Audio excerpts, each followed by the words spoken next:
Alex Pretti's SIG handgun has history of accidentally firing, offering possible clue to why border agents shot him. First, let's have a look at Pretti, because right now we're being told that Pretti is just this. He's this nurse. He's this caregiver. Nurses would never do anything to harm anybody. They're all about giving love and kisses and care. Meanwhile, we have numerous nurses across the country who are so vile and so anti-white that they are actually making videos about rendering poor care, no care, even killing ICE agents or people because of their beliefs, because they support Republican candidates or Republican policies or whatever. So how many nurses out there are actually vile SOBs that are not filming themselves? But Alex, you see, he was one of those nurses that was really just a good person, and he was very peaceful. He was an observer. That's the verbiage they're giving to these people these days. Well, let's have a look at him. This is a video of him, at least purported to be him. He looks identical to him, and he's also carrying a pistol. So let's have a look. Breaking new footage from Minneapolis shows Alex Pretti armed while spitting on federal agents and kicking out the taillights. He gets taken to the ground. And this appears to be the exact same guy. This is a moment the news movement filmed on January 13th in Minneapolis, showing a man who appears to be Alex Pretti interacting with federal immigration agents 11 days before Border Patrol shot and killed him. Look at that. He kicked the taillight clean off after spitting on the agents. This anti-white POS. Great guy, just a peaceful observer.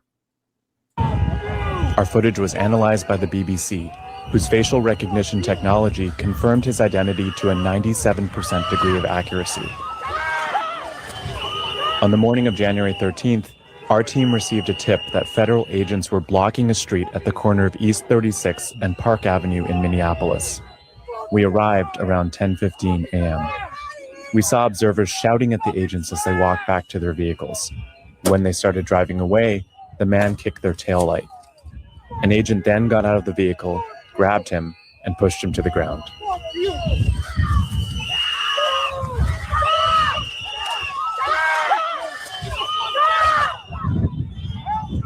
During the altercation, agents fired tear gas and pepper balls into the crowd. They continued to hold the man down before they retreat, and he walks away. You know what else is? You can look on this right hip, if you didn't see it before. Looks like he's carrying a Sig Sauer.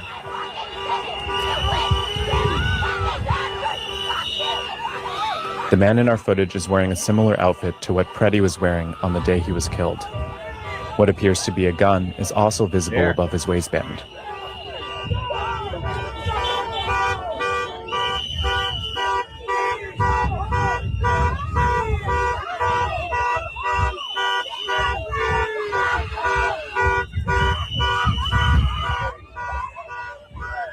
Here, he continues to stand at the scene.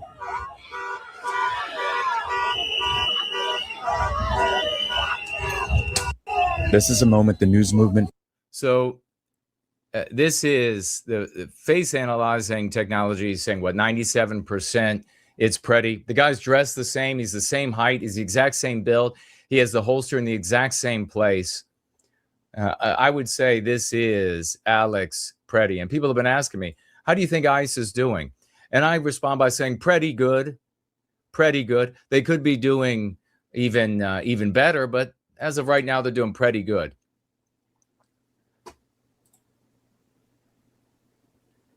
Armed Minneapolis anti-ICE protester, anti-white terrorist Alex Pretti was carrying a popular handgun that has a history of unintentionally firing, leading some gun experts to suggest that the gun may have accidentally discharged after a Border Patrol agent grabbed it from him, causing another agent to open fire, killing him Saturday. So this theory here, and honestly, this doesn't have to have happened, that the gun fires on its own, misfires.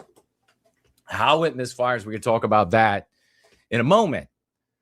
because, and those who are with us today or in the thread afterward, if you have a knowledge of a double action Sig Sauer, this particular model, going off without being in the cocked position, let me know. But that would be pretty amazing. That'd be pretty shocking to me. But having said that, as far as I'm concerned, when this guy engages the law enforcement physically, when he is attempting to prevent them from performing their duties. And you know what? I'm really fed up. I'm really sick and tired of these people. This is a scenario where you have it's like a classroom, and the authority is the teacher in the classroom. And for whatever reason, you are not allowed to do shit. Your nose has to be super clean. You have to obey every rule punctiliously, meticulously.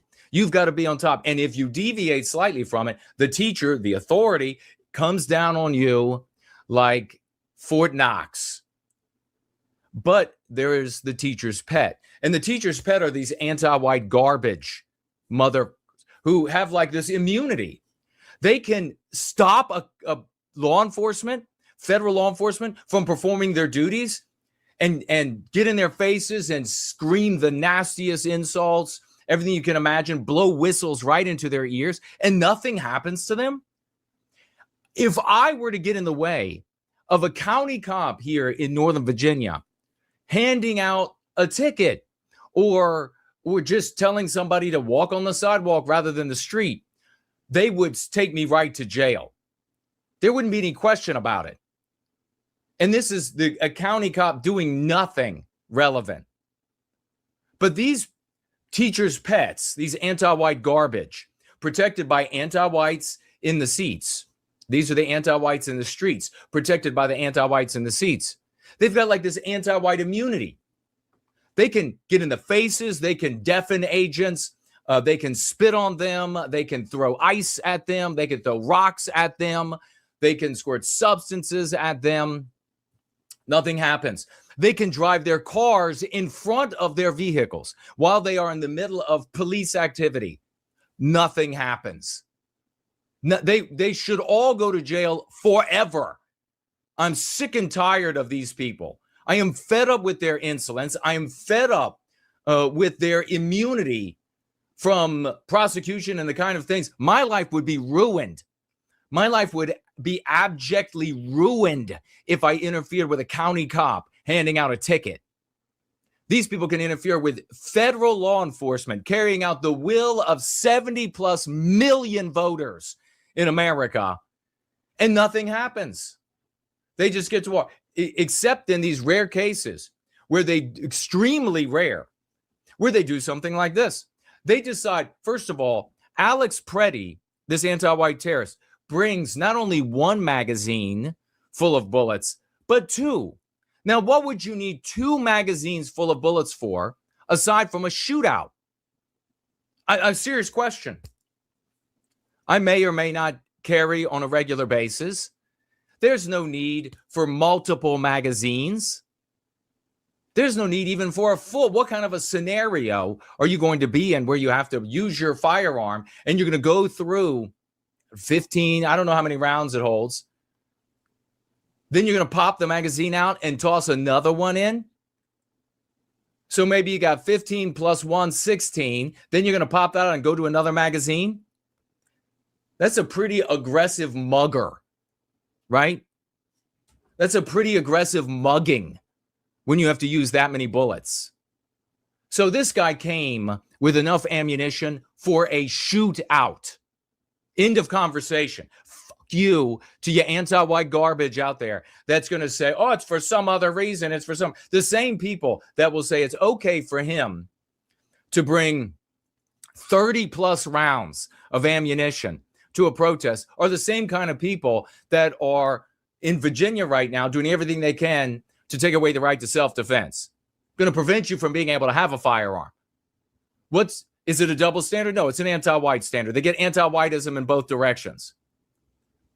So the guy's bringing 30 plus rounds for a shootout, then gets fit and is stopping ICE from carrying out their activities Their 70 million voters demanded this lawful activity. And this garbage nurse is going to get in the way of them carrying this out while armed with 30 plus rounds of ammunition for a shootout with them. Then when they go to push these people out of the way so that they can get their car out of the snow or whatever it is, wherever the anti-whites have trapped them, they go and they push one female down. And if you watch this video, I'm sure you have, Pretti goes up to grab the girl that's been that fell because she couldn't stay on her 2 feet, that fell, and he only does it with one hand. What's he doing with the other hand? What's he yanking at? What's he yanking at? Right in the location of the holster where the Sig Sauer is located and the 2 magazines full of bullets. Why is he helping with only one hand? So he decides to only help with one hand, gets his back, intentionally puts his back. He doesn't have to put his back to the ICE officers. He could pick, if you watch it, she falls down. He could grab her right here while they are right there. But no, he puts his back to them while he's got his hand right here and at the where the holster is located. Oh, I'm sure it's just his phone. I'm sure he wouldn't put his phone away to pick the girl up. I'm sure he wouldn't tuck that into his pocket just to pick her up off the ground. No, that's got to stay in his hand. Even though, you watch the rest of the video and the phone's not always in his hand. So he does put it away. It's odd. He does put it away at times. So then he gets tackled to the ground, and agents, law officers, they don't have a hive mind. They can't communicate to each and every one of them what any single one of them is able to see or discern in the moment of 1 single second. Count it out, folks. 1,000. Now you're dead. That's how long you have to act. That's how long, if you're an agent in that scenario, that you have to act. 1,000. Now you're dead. If you don't act, you're dead. So one of the agents sees the firearm and shouts, he's got a gun. It is perfectly reasonable at that moment. A cop doesn't have to have perfect knowledge at that moment. Law enforcement, ICE doesn't have to have perfect knowledge at that moment. They just need to have reasonable knowledge at that moment. That's it. That's the legal standard. It's just got to be reasonable, and it's definitely reasonable. Some dirtbag has come out to totally break the law to prevent you from carrying out your job, and he's going to physically get involved with cops. He's going to physically wrestle with law enforcement, and he has a firearm on him. I tell you what I'm doing with that 1 second. I'm going home that night. And the villain isn't. So somebody else, he's got a gun. And a police officer, one of the ICE agents, soon as that's yelled, grabs his gun and points it at Pretti. And in that span of 1 second, pulls the trigger. Well, did he pull the trigger first? Or was there another shot? Because in the span of that 1 second, from other angles, you can see, and from some of the video that is improved, you can see that as the agents are fighting with him, and one of the agents yells he's got a gun, one of the agents is able to get his hand on the gun. He's pulling the gun out as the other agent, who doesn't know what he's doing, is pulling his gun out to defend himself and his colleagues. This fast, you're dead. This fast, you live in a wheelchair eating through a straw for the rest of your life because you survived the shooting that the villain brought to your body. I despise these people. I absolutely. So the agent, this is the new theory.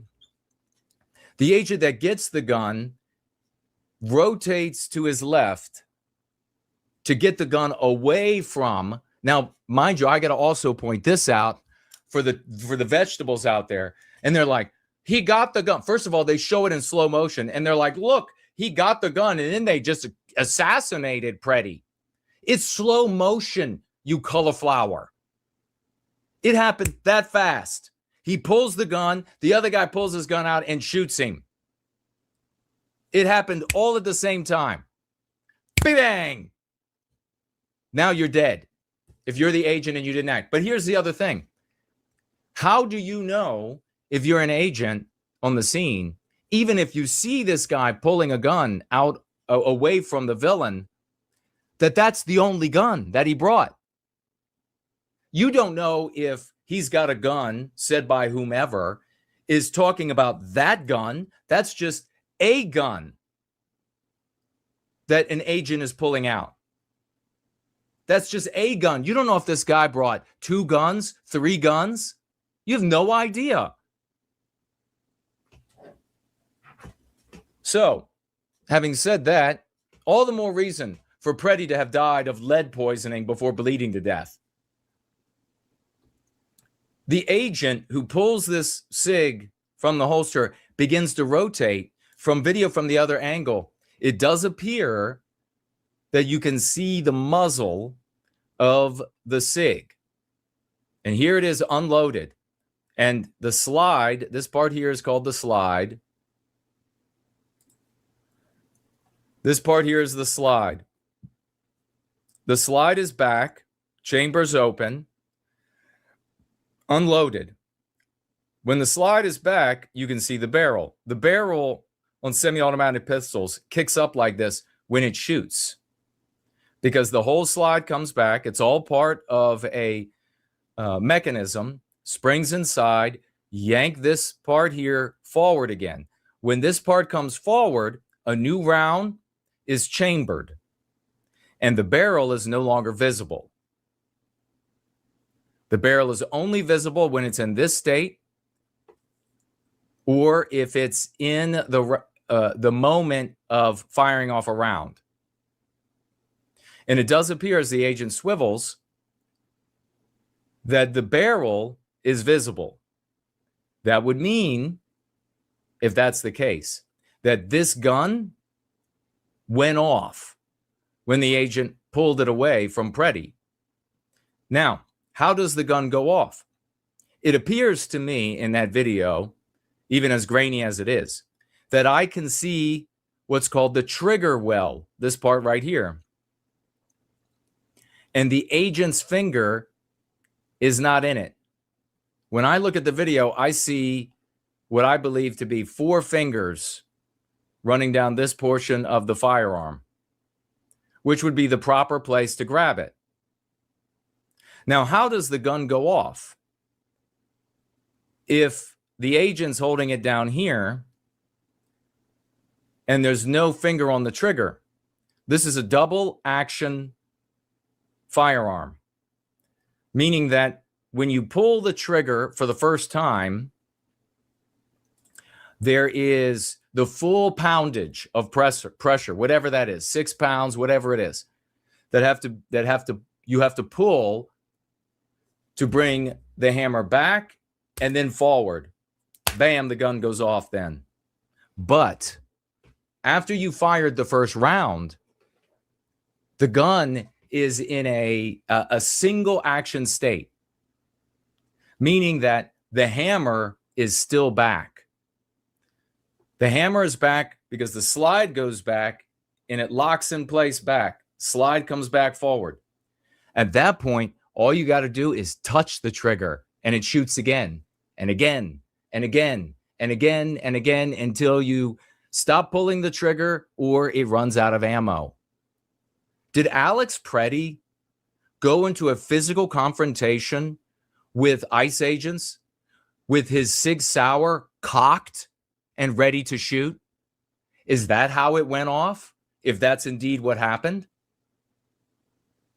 If that's indeed what happened, and the Sig Sauer that Alex was carrying went off when the agent spun around because it was in a single action mode with the hammer back, ready to roll for a shootout. Why did Alex go that way? What would be the reason for the gun to be cocked? It's insane. That speaks to me of somebody who doesn't understand firearms very well, who knows when he actually bought this firearm. The closest you want to ever be to ready to roll is a round in the chamber.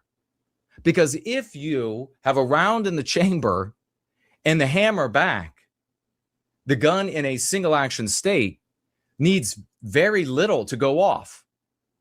You reaching down and your finger brushing that trigger could set it off. Just brushing the trigger. So did Alex go to a physical altercation with law enforcement, so ignorant of firearms that he thought he's really going to be ready? He'll pull the hammer back and cock it in place so that if it comes down to it, he'll be able to pull it out and start killing cops with 30 plus rounds of ammunition. Well, if the firearm did go off, as proposed by this theory, as a consequence of it being in a single action state, then that could very well have reinforced the need to shoot Pretti, because they don't know where that gunshot, it just went off. A firearm goes off right beside you after somebody yells he's got a gun. Of course you're going to fill this guy with lead. It's called contagious fire is the term for it. They hear the gunshot and everybody starts shooting, because if you don't, you're dead. That's not a lack of training that I'm seeing these people on the internet, these specialists. People don't know shit. Do you remember all of the idiots that were looking at the Charlie Kirk assassination? And none of them, even the gun guys, talked about what we talked about. Which, by the way, for some strange reason, screwed up my streaming from that point forward. Literally, that show, that gathering, everything was fine. After I explained it in detail and to perfection, the very next show, and we've had nothing but problems since. Interesting coincidence. So let's take a look at this. Tag me as No White Guilt if you have any thoughts.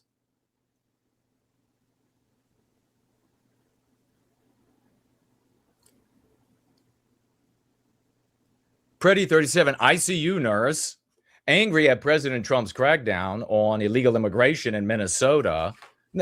He's angry at the re-Westernization of America. That's what he's angry about. He doesn't want the re-Westernization. He wants white people to be white erased because he's an anti-white terrorist. Was carrying a loaded 6-hour P320 9mm pistol. He allegedly tried to stop federal agents from arresting a woman. Cops said he had a gun, concealed carry and a concealed carry, or sorry, he had a legal concealed carry permit for the gun. There he is. Does that look like the guy from the previous video from the 13th of January, where he's fighting with law enforcement, spitting on them and kicking the taillight out of the SUV? Also carrying a firearm? Video from the scene shows one federal agent yelling gun and grabbing the weapon from Pretti. The agent is seen walking away. He's not walking away. That makes it sound like he was just strolling. No, the guy stays hunched and hustles away. People in comments, when that video was first being spread, they were like, why is he running with it? Why is he hunched over? He's running with it and hunched over because he doesn't know if the miscreant Pretti has another gun. He doesn't know if there is an accomplice or 2 or 5 with Pretti, and they all have guns. So he's running with hunched down to save his life.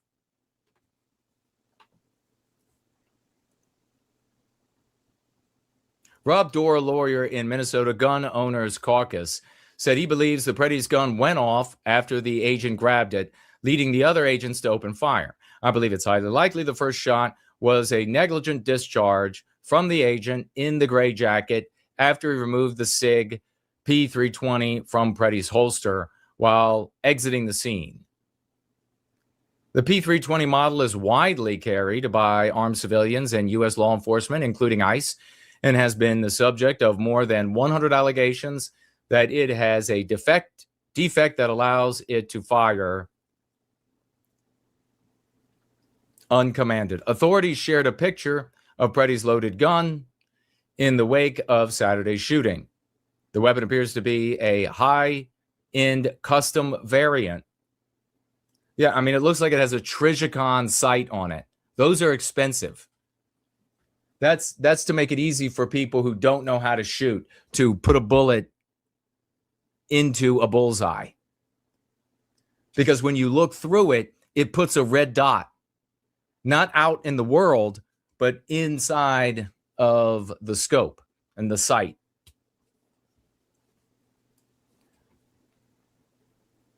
Oh, wow. 21 round magazine. 21. That means you put another one in the chamber. That's 22 plus another 21. This guy think he was going to the OK Corral? Are you kidding me? Look at this absolute anti-white garbage.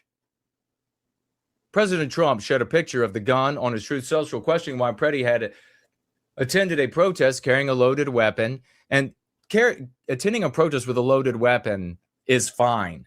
Fighting law enforcement with a loaded weapon gets you dead.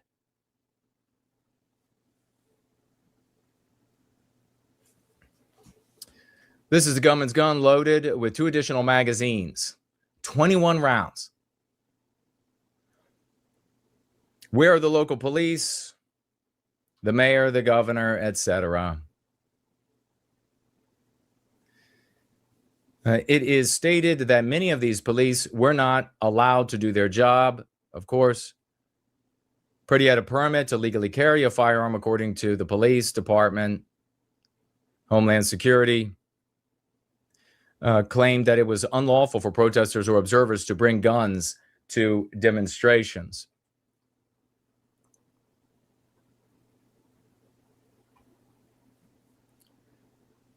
All right. And then here are the garbage coming out there to mourn garbage. Yeah, you don't bring 40 plus rounds around with you normally. That's not a normal situation.